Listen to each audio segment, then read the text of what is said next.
Coming off a full moon, what do we got in the stars for us after the holiday weekend? We have the most fabulous thing. We have the sun, of course, is in the sign of Virgo. Okay. And Mercury was retrograde in August, so it's finally caught up to the sun. So Mercury and the sun are both in the sign of Virgo, and I thought I would tell people what that meant, because where Mercury is where you focus your intellectual energy, where your mental energy is going. Okay. So with Mercury in Virgo, for Virgos, they are being very, very articulate. They are saying what they think. They are saying what they feel.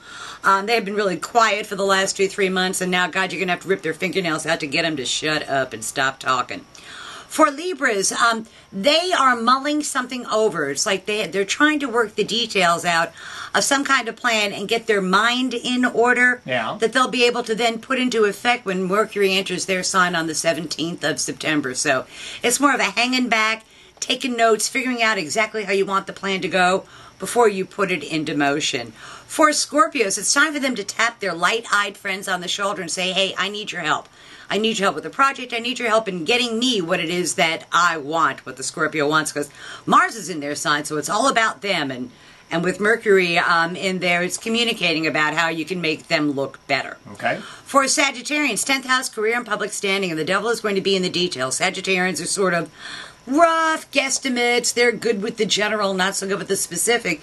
But it's the specific and the details of what the bosses are looking for to make sure that you've done the job the way they want you to, instead of a more casual way. To Sagittarians, I say the details are what count. For Capricorns, important legal educational matters at a distance all go their way, and they get a very, very good result with that. And whatever the communication is that they've been waiting for to go forward comes over the next 3 weeks or so. For Aquarians, it's in the 8th house of other people's resources flowing their way. I'm guessing those are the guys that are getting the checks from Bank of America for lowering their mortgages. I know I'm not getting one of those. But Mercury in the 8th house means time for state of the finance check and make sure everything balances. And to remember that nickels and dimes add up to dollars. Yeah. For Pisces, 7th house of partners. Pisces are going to have to sit back over the next 3 weeks and listen to what their partners have to say, because partners have a legitimate gripe. They have a legitimate beef, and the Pisces really needs to hear it to go ahead and try and solve some of the problems and meet halfway and get the relationship smoothed out again. For Aries, in their 6th house of work, and it is nothing but hard work for Aries over the next 3 weeks or so. They've been playing because that's what they do during the summer, but now it's time to get back to work, time to get organized, and time to get their details and ducks in a row. For Tauruses, in the 5th house of love affairs, children, sports, amusements, and pleasures. Great time with kids, great time with loved ones. Good. Just a good time to have a lot of fun, which is really what Tauruses have been looking for. For Geminis, it is in their 4th house of home, their foundations. They need to straighten things out at home.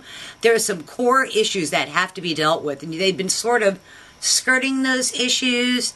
And over the next 3 weeks or so, the specifics of what they need to deal with to make things right at home, to do things right at home, is what is going to come to be. Good. For Cancers, the pace of their day-to-day living picks up to near warp speed. They've got places to go, people to see, things to do, out and backs, short distance, short duration travel.